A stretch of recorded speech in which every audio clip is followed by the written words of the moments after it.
All right, Jennifer. So your series is about a park that's near you that you go to like find a calm, relaxing place, and you want the viewer to understand that, to be surrounded by this area that's so important to you.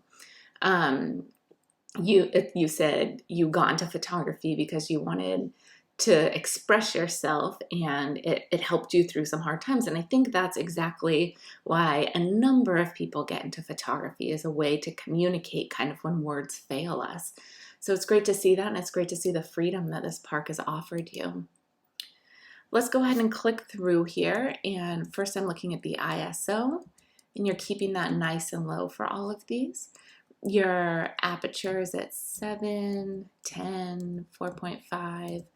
So you're using like from, I think it was 3.5 to, 3.5 to 7. So you're using a lot of those middle areas for your depth of field. There's some images that might lend themselves to have more depth of field, like image number 2 or 1, where you want everything in the image to be in focus. So those might work better shooting them at f16 or f22.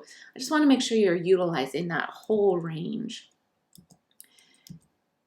Then I'm looking at the IS or the shutter speeds, and they're all fast enough that you could handhold without any issue. All of these images were shot in the afternoon, let's see, at around 5 o'clock. So you're getting closer to having evening light, but probably about 7 o'clock is when you would have really warm light and longer shadows like we're starting to get here. So it might benefit you to photograph over more time. These were shot within like 15 minutes, less than 15 minutes of each other. So just spending more time in these locations. And I also think there's something about that will allow you to really just sit there and be there and feel what's around you. And that will also guide your photography. All right, let's just click through these, make sure they're all nice and sharp. And there's some of these images where you are sharp, but I don't think the sharpness is guiding us in the image. So this image, you're sharp way back here, and it might benefit you to be sharp in this area instead. And then image number 3, your focal point is somewhere between this front berry and the back berry. So finding that point of focus and really nailing it down. So when we look at the image, we're able to stop and find that calm place of pure focus to rest. The colors in your images, you're working with more natural, neutral colors. You have greens and reds, but also you have just the earthy colors of the stone and of the dirt, and even of the dead trees. Other than that, we have the greens and the reds of the berries.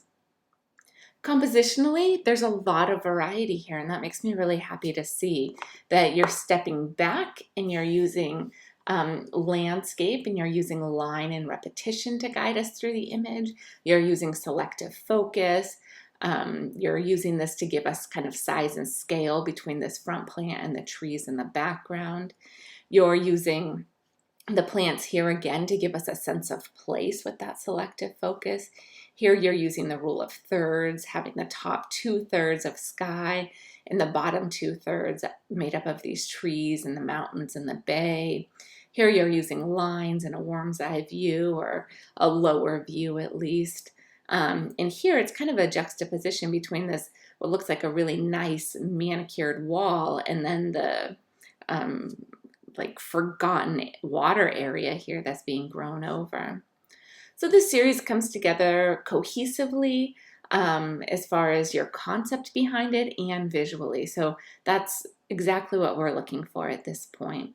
I would just encourage you, remember, for academic honesty policy, you should be spending like 6 hours on this project, and that also includes, figuring out this is the location you want to shoot and driving there and all of that. So I know that more time went in this than what I see as the time that you shot, but I just want to encourage you to spend a lot of time on your projects so you can really sit and be in the space and absorb that and allow that to be reflected in your images.